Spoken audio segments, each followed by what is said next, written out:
Hey guys, it is the Bookworm 21, and I'm here with not one, not five, not 72, but two book reviews. It's kind of a double your pleasure, double your fun kind of thing. So, okay, let's get started. This one is Undead and Unemployed by Mary Janice Davidson. Okay? And it is the second book in the Undead series. Well, the plot line of this one is pretty simple. Our girl, Betsy, now that she's been queen of the vampires, she decides it's time to get a job. Because just because you're undead and you're a vampire don't mean you can't work. So she goes to the unemployment office and there's not much available. So she goes to the Mall of America because she lives in Minnesota. And she gets a job in the best place in the world for her, and that is Macy's. Because, dun-dun-dun-dun, shoe department. Our girl here has a big shoe fetish, so she's pretty happy. Well, Sinclair, who she's still not too in love with, is not happy that his woman is working. So she gives him the middle finger and keeps on working.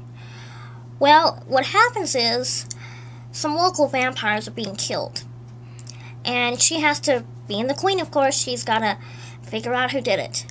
So the plot line goes along, and she meets the Blade Warriors. A bunch of dorky teenagers that are killing vampires because the priest that is running the operation says that all vampires are evil. Well, after meeting Betsy, they figure out they're not, and they decide to stop. Well, we find out the person who's paying the Blade Warriors is actually the newest vampire in town who wants to kill Betsy and have Sinclair all to herself. Well, Betsy's not going to have that. Just because she doesn't like him don't mean no one else can. So she gets staked and doesn't die, which all vampires thought was amazing. And she kills the bad vampire. And one of the Blade Warriors, John, has a little schoolboy crush. And this just makes a bad situation worse. Well, the other big thing, this is the Monty Manual thing. The aunt, or Antonia, Betsy's stepmother, tells everyone she's pregnant. And this does not go well with Betsy. So, this is the end of our second book in the series. And then, of course, there's the third. So, once again, love the series. It's really funny, very entertaining, short chapters. You can power through it in a week, and I would recommend buying it because if you're going to start the series, you got to have all the books in the series, right? Okay. Now, here is the first book in our second book review, and it is Dead Until Dark by Charlaine Harris. Now, got it? Okay, good. Well, the thing is, people, if you have HBO, or if you haven't been living under a rock for 30 years, you'll have realized that these books have been made into the great HBO series, True Blood. Now in its third season. Third season. Okay, sorry. Technical difficulty. Third season. Well, this is the first book in this series. It follows the first season of True Blood on the TV show pretty religiously. So if you've seen the show, you can pretty much guess what the book's going to be like. The only variations in this book, I would say, different from the show, that in the show, Sookie Stackhouse's gift of being a telepath is much more widely known by all of her friends and family and accepted.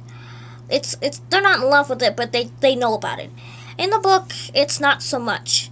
The people that do know really don't want to admit it. They don't believe her. They think she's crazy. So it's a lot more hidden. Bill, of course, is in it. Eric, Pam, Lafayette. Lafayette and Tara in this book are not such big players that they are in the show. But otherwise, of course, it's basically small-town waitress is a telepath, meets a vampire, falls in love, starts to get more into the vampire supernatural community, and finds the killer, which is, of course, Renee, the Cajun Lothario of the group. His sister was dating a vampire and he didn't like it, so he killed his sister, and then he committed incestuous necrophilia, and we all know what that is, so let's get over that. That's disgusting.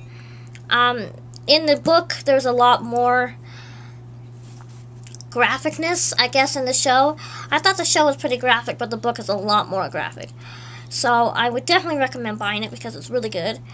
And, of course, the rest of the series is good also. Now, the thing is, we're in the 3rd season of True Blood, and they do stay pretty close to the books, I have to say, because they do work with Charlene quite closely.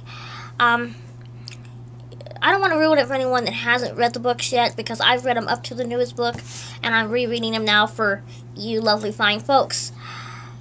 But we're going to learn some secrets about Sookie, I would say in the 4th or 5th book, that she's not entirely human.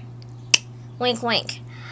But, apparently they've eluded, I don't know how true this is, they've eluded in the 3rd book, in the 3rd series, I should say, that by the end of the 3rd series we'll learn what Sookie's supernatural flavor is, and in the books that doesn't come till much, much later.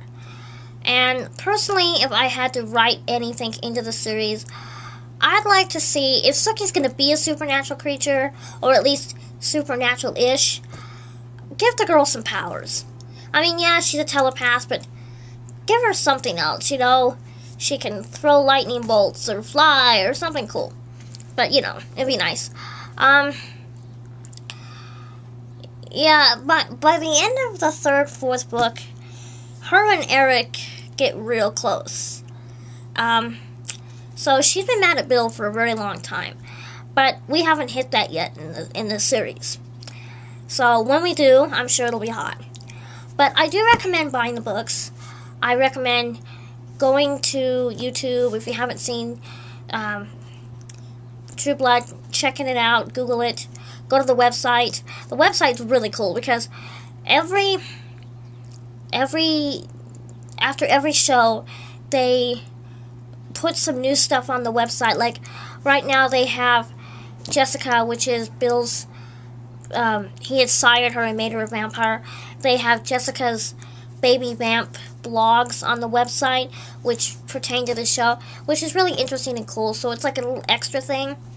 It'd be nice if Jessica was in the series, but they can't do that right now. But anyway, so check out the site, check out the books, go watch True Blood, buy the DVDs. Also, I do recommend go to bloodcopy.com, the Fellowship of the Sun, and let's see, there was something else, the American Vampire League. Those are really 3 fun sites that have to do with the show. They're fictional, of course, but I definitely think that you could check those out too. Lots of good YouTube videos.